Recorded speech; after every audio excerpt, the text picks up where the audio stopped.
Em nosso estudo de hoje, a lição 7 do livro Rumo Certo tem por título Assunto de Todos. Efetivamente, não dispões do poder de improvisar a paz do mundo.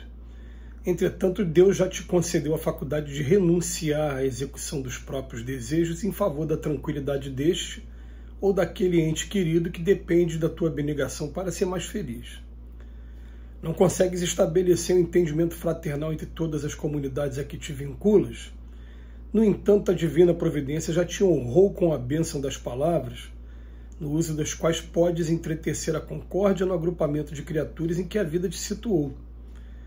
Não retens o dom de te fazeres ouvir indefinidamente por todos, em todos os recantos do orbe, no levantamento do bem. Todavia, a sabedoria infinita já te confiou o benefício das letras com as quais podes gravar os teus pensamentos nobres, inspirando bondade e segurança em tuas áreas de ação. Não tens contigo os elementos precisos para sustentar a harmonia nos lugares onde a humanidade surge ameaçada de caos e perturbação. Mas o amor supremo já te entregou a possibilidade de manter a ordem quando não seja dentro da própria casa, pelo menos no espaço diminuto em que te dedicas ao trato pessoal. Não extinguirás a fome que ainda atormenta vastos setores da terra, mas podes ceder um prato em auxílio de alguém. Não curarás todas as enfermidades que flagelam largas regiões em todo o planeta, no entanto, podes ofertar de quando em quando uma hora de serviço no socorro aos doentes. Não logras trazer o sol para clarear os caminhos entenebrecidos durante a noite, mas podes acender uma vela e rechaçar a escuridão. Realmente, por enquanto, nenhum de nós, os espíritos em evolução na Terra, pode jactar-se de ser uma enciclopédia de talentos para realizar todas as operações do bem universal ante as leis de Deus. Mas, ajustados às leis de Deus, todos já possuímos recursos para evolver na direção do bem maior, fazendo o bem que podemos fazer. Emmanuel chama a nossa atenção hoje para a parte que cabe a cada um de nós, e a gente percebe mais recentemente que existe uma cobrança muito grande em cima de outras pessoas, em cima do governo em primeiro lugar, depois em cima daqueles que pela lei são os responsáveis, em cima dos pais, por exemplo, ou até mesmo quando os pais forem idosos, em cima dos filhos. Mas a gente tem que parar para pensar a cada dia e o que cabe a mim, o que eu posso fazer para amenizar, o que está ao meu alcance. O Emmanuel vem falar aqui para a gente, eu não posso realmente pegar um avião aqui agora, ir lá conversar com os presidentes de nações que estão em guerra. Não tem como a gente fazer isso. Mas o que está ao meu alcance aqui, eu me calar para não deixar com que uma discussão ela entre nas vias de fato, ou então na agressão física, eu posso fazer, eu me eximir de fazer comentários que sejam apenas para provocações, para conflitos, e muitas das vezes conflitos inúteis.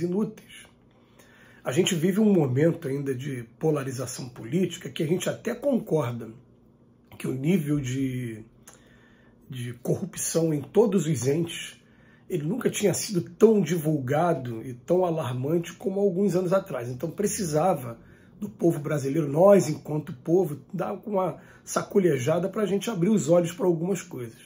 Mas daí a gente até hoje fica um provocando o outro e arrumando conflito com o outro por conta de posicionamento político, vai uma distância muito grande e a gente acaba esquecendo que a gente vai provocar, mas quem atrai essa energia toda negativa, deletéria, acaba sendo a gente e a gente não vai percebendo, mas aquilo transforma os nossos dias e aos poucos pode até trazer efeitos, consequências no próprio corpo físico.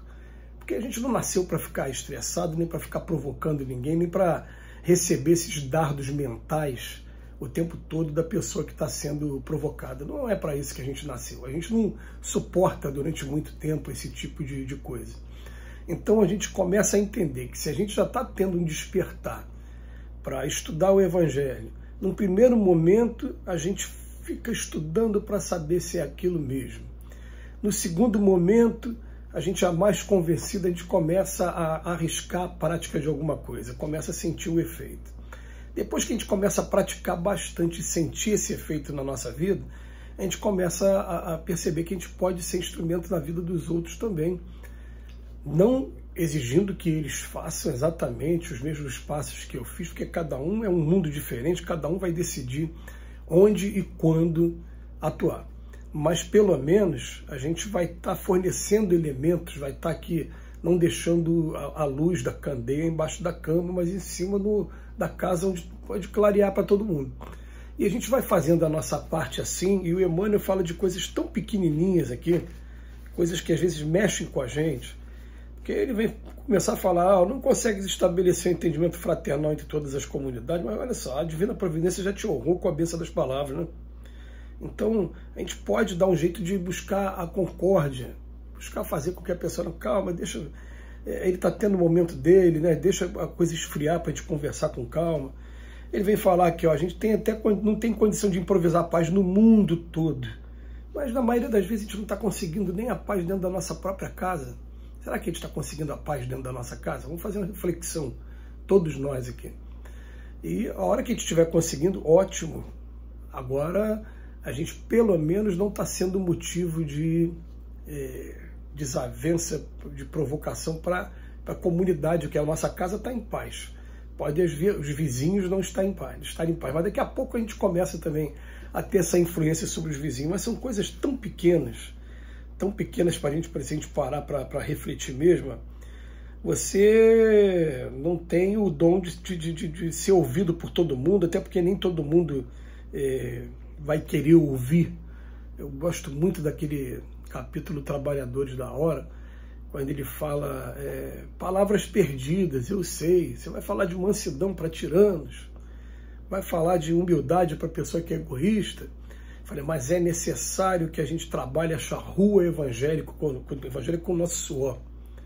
Então a gente até fala, sim, mas muitas das vezes as pessoas não ouvem, não tem como a pessoa acompanhar o tempo todo. E ele vem falar para a gente, ó, não tem como a gente sustentar a harmonia em todos os lugares, mas pelo menos o amor supremo já entregou a possibilidade de manter a ordem. Ou a gente se retira, se perceber que a coisa está muito complicada e não vai ter como a gente ajudar, ou a gente ajuda ali com sentimento, com oração, com pensamento, depois com palavras, com atitude, não tem jeito. Depois o Emmanuel vem falar das necessidades mais urgentes. A gente não vai acabar com a fome, mas a gente vai pelo menos conseguir ajudar alguma pessoa. E tem uma coisa interessante que acontece com a gente, já deixo para vocês ficarem preparados também. Vocês começam a se entregar a esse trabalho, aí você vai perceber que você está num ambiente que tem 50, 100 pessoas, mas o pedinte vai vir na tua direção. Aí você fica, pô, mas é comigo, justamente, vai vir na nossa direção, por quê? Porque, na verdade, a espiritualidade está sinalizando para ele que você está envolvido com o trabalho e você tem condição de ajudar. Então ele, naturalmente, instintivamente, ele vai te procurar. Tá? É por isso que vai acontecer esse tipo de coisa. E também ele vem falar para a gente as enfermidades também. A gente não tem como curar as enfermidades, mas pelo menos a gente vai entender que o processo de cura mesmo, muitas das vezes vai ser simplesmente pelo fato de estar tendo um bom diálogo, estar dando um abraço, estar tendo momentos de lazer, de sorriso, e a gente entregar um pouquinho do nosso tempo. Então essas visitas que são feitas para as pessoas que estão doentes, só quando a gente está doente também, e que recebe uma visita, é que a gente vê o quanto elas nos fazem bem, enquanto elas fazem a diferença. Depois ele fala para a gente, não logras trazer sol para clarear os caminhos durante a noite, tá, mas a gente pode acender uma vela. O Emmanuel está falando, tem como sim a gente o tempo todo colocar a nossa consciência que eu estou ajudando ou estou atrapalhando. Qual está sendo o meu papel agora nesse cenário que eu estou inserido? E ele fala, realmente, por enquanto, nenhum de nós, todo mundo que está aqui na Terra, encarnado e desencarnado, todos, a gente não tem condição de ser uma enciclopédia de talentos. E eu vou usar aqui, até fazer um comentário junto com o Emmanuel. Mesmo que eu seja também uma enciclopédia de talentos, como foi Jesus, eu não vou conseguir chegar no coração de todo mundo. Eu vou fazer aquilo que está na medida exata do meu alcance e vou ter minha consciência tranquila. Que Jesus nos abençoe hoje e sempre. Mais uma vez a gente agradece a Emmanuel pelas reflexões.